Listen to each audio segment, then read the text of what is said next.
नमस्कार दोस्तों, स्वागत है आपका मेरे चैनल कॉमिक्स लाइफ में। शुरू करते हैं मनोज कॉमिक्स की एक और मज़ेदार कॉमिक्स, हरफन मौला चोर। हरफन मौला चोर, लेखक अमित, चित्र बन्नी सिंह। बहुत समय पहले की बात है।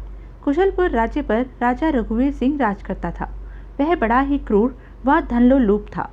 प्रजा पर ऊल जलूल व विभिन्न प्रकार के कर लगाकर लोगों से जबरदस्ती धन छीनकर उसने धन दौलत हीरे जवाहरातों से अपना खजाना भर लिया था। वह अपना खजाना देख देख कर बहुत खुश होता था। संसार का कोई राजा इतना धनी न होगा जितना धनी मैं हूँ। कुबेर के खजाने में भी इतनी धन दौलत न होगी जितनी धन दौलत मेरे खजाने में है। एक दिन उसने सोचा, मेरे खजाने में धन दौलत हीरे जवाहरातों की संख्या बहुत बढ़ गई है। खजाने में और धन दौलत रखने के लिए अब तिल भर भी जगह बाकी नहीं बची है। क्यों न खजाना रखने के लिए अलग से एक बहुत बड़े कक्ष का निर्माण करवा लूं। यह सोचकर उसने कुशलपुर राज्य के मशहूर राजमिस्त्री प्रभाकर को बुलवाया। प्रभाकर, हम तुमसे एक ऐसा विशाल कक्ष बनवाना चाहते हैं जिसकी जमीन कठोर पत्थर की हो और जिसकी दीवारें और छत इतनी मोटी हो कि बड़े से बड़ा चोर भी उसमें सेंध न लगा सके। महाराज, मैं ऐसा कक्ष 6 माह में बनाकर तैयार कर दूंगा जिसके भीतर बड़े से बड़े चोर का भी प्रवेश न हो सके। लेकिन इसके लिए आपको पहले यह बताना होगा कि आप इस प्रकार का कक्ष किस उद्देश्य से बनवा रहे हैं। पहले मैं आपका उद्देश्य जान लूं, फिर उस कक्ष को उसी के अनुरूप बनाऊंगा।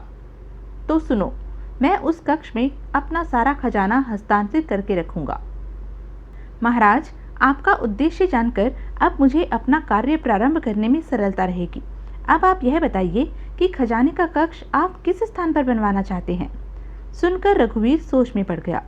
कुछ सोचकर उसने प्रभाकर से कहा, हमारे महल का राजकीय उद्यान का विस्तार बहुत ज्यादा है।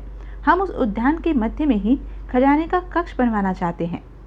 ठीक है महाराज, मैं कल से ही खजाने के कक्ष का निर्माण कार्य प्रारंभ कर दूंगा। देखो, खजाने का कक्ष बहुत ही मजबूत बनना चाहिए। उसके निर्माण कार्य में जो भी धन लगेगा उसे तुम खजाने के खजांची से ले लेना। जी महाराज। अगले ही दिन राज के उद्यान में घूमकर प्रभाकर ने कक्ष बनाने के लिए उचित जगह की तलाश शुरू कर दी।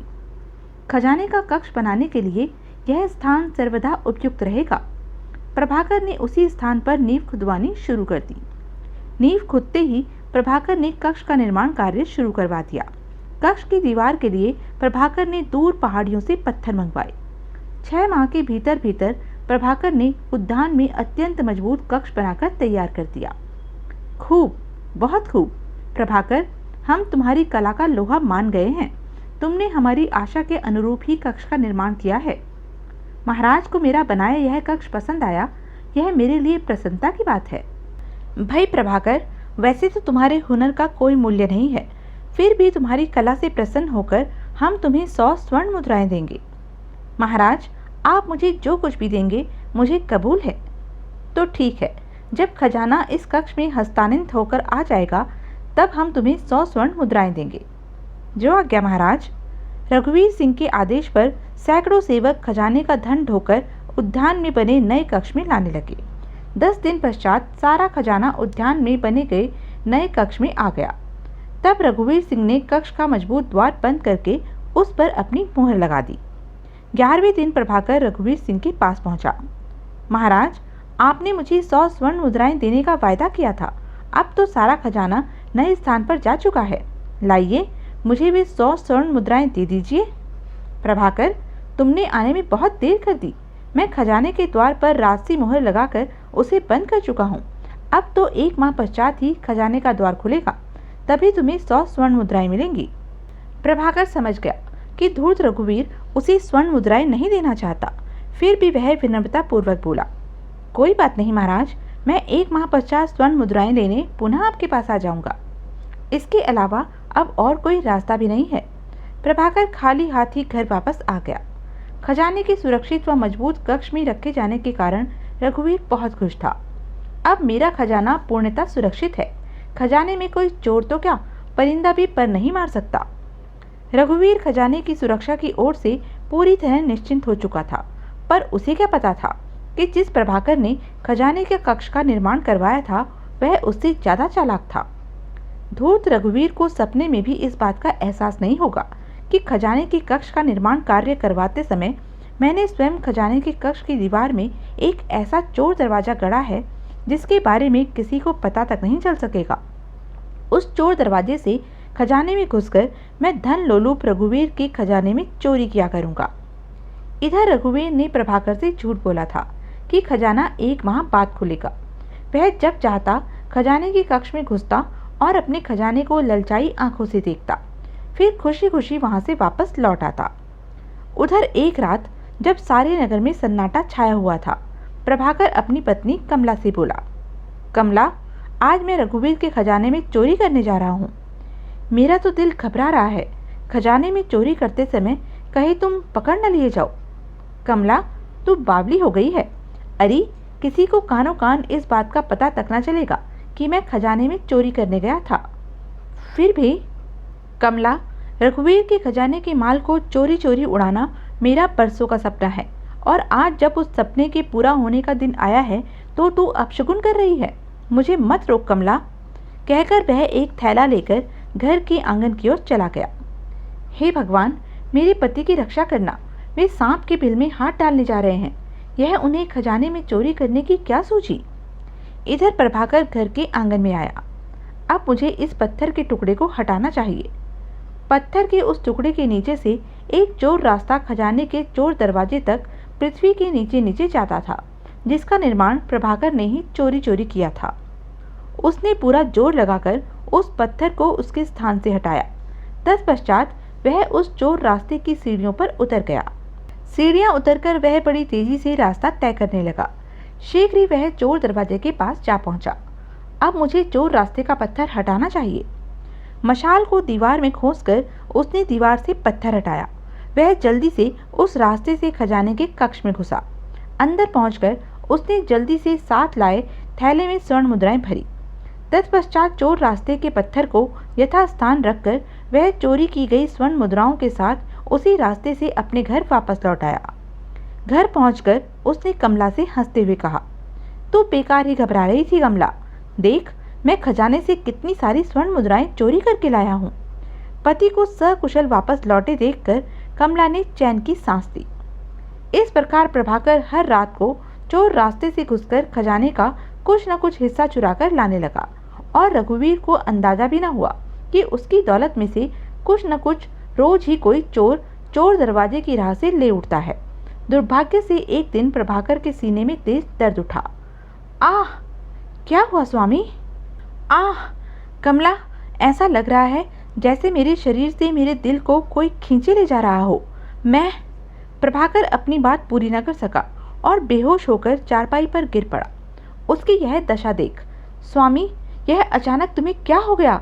स्वामी, आंखें खोलो। कमला फूट फूट कर रो पड़ी। बहुत देर बाद प्रभाकर को होश आया। उसने कराहते हुए आंखें खोली। कमला, ऐसा लगता है कि अब मेरी जिंदगी के दिन पूरे हो गए हैं। शायद अब मैं बचूंगा नहीं। ऐसा न कहो स्वामी। उसकी आंखों से पुनः टप टप आंसू गिरने लगे। यह देख कमला, रो नहीं और मेरी बात ध्यान से सुनो। कमला ने अपने आंसू पोंछे और प्रभाकर की ओर देखा। कहो स्वामी। कमला, इससे पहले कि मेरे प्राण इस शरीर से निकले, तुम मेरे दोनों बेटों दिवाकर और सुधाकर को उनके गुरु के यहाँ से बुलवा दो। ठीक है स्वामी, मैं आज ही किसी आदमी को महर्षि मार्तंड के यहाँ दीनापुर भेजती हूँ। कमला उसी समय अपने पड़ोसी रामदास के पास पहुँची। आओ कमला भाभी। रामदास भैया, तुम्हारे भैया की तबीयत अचानक ही खराब हो गई है। उनका मन अपने दोनों बेटों से मिलने को कर रहा है। क्या तुम दीनापुर जाकर दिवाकर और सुधाकर को उनके गुरु के यहाँ से ला सकते हो? मैं तुम्हारा बड़ा एहसान मानूंगी। भाभी, इसमें एहसान मानने वाली क्या बात है? दुख में पड़ोसी ही पड़ोसी के काम ना आएगा तो कौन आएगा? मैं अभी दीनापुर जाता हूँ। रामदास उसी समय बैलगाड़ी में बैठकर दीनापुर की ओर चल दिया। शाम होते होते रामदास दिवाकर और सुधाकर को दीनापुर से साथ ले वापस लौट आया। बैलगाड़ी से उतरकर जल्दी से वे लोग प्रभाकर के कमरे में पहुंचे। उन्हें देखकर, मेरे बच्चों, सुधाकर, दिवाकर, आओ, दौड़कर मेरे सीने से लग जाओ। सुधाकर और दिवाकर दौड़कर उसकी बाहों में समा गए। मेरे बच्चों, प्रभाकर ने उन्हें जी भरकर प्यार किया। तत्पश्चात उसने रामदास से कहा, यदि तुम्हें कोई आपत्ति न हो तो कुछ देर के लिए बाहर चले जाओ, मैं एकांत में अपने बेटों से कुछ बात कहना चाहता हूँ। हाँ हाँ, क्यों नहीं, मैं बाहर चला जाता हूँ, कहकर वह घर से बाहर चला गया। तब प्रभाकर ने अपने बेटों की तरफ देखते हुए कहा, बेटा, तुम दोनों को मैंने पूरे 20 बरस अपनी आंखों से दूर रखा। जानते हो क्यों? मैं तुम्हें उच्च कोटि की शिक्षा दिलवाना चाहता था। दीनापुर राज्य में महर्षि मार्तंड का गुरुकुल विश्व प्रसिद्ध है, जिसमें शिक्षा ग्रहण करने दूर दूर से बालक आते हैं।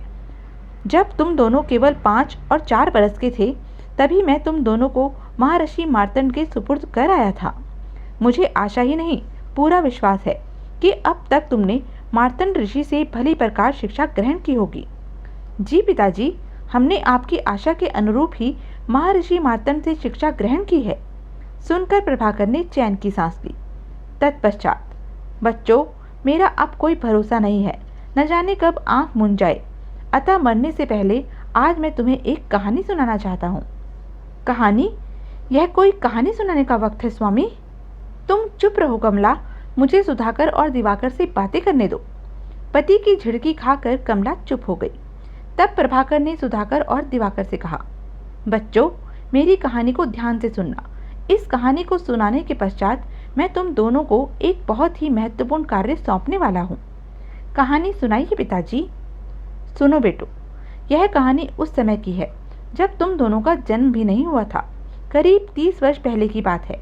एक नगर में पीताम्बर नाम का कुशल राजमिस्त्री और उसका बेटा रहते थे। पीताम्बर महल, किलों और अन्य इमारतों को बनाने में बेजोड़ कला का स्वामी था। उसका जवान बेटा भी उसके साथ मिलकर इस कार्य को करता था। एक बार की बात है, उस देश के राजा ने पीताम्बर को अपने पास बुलवाया। हमने सुना है कि तुम भवन निर्माण की कला में बहुत सिद्धहस्त हो। तुम्हारी प्रशंसा सुनकर ही हमने तुम्हें यहाँ बुलाया है। आज्ञा दीजिए महाराज। तो यह थी अब तक की कहानी। आगे की कहानी जानने के लिए बने रहें मेरे साथ। और हाँ, मेरे चैनल को लाइक, शेयर और सब्सक्राइब करना ना भूलें। धन्यवाद।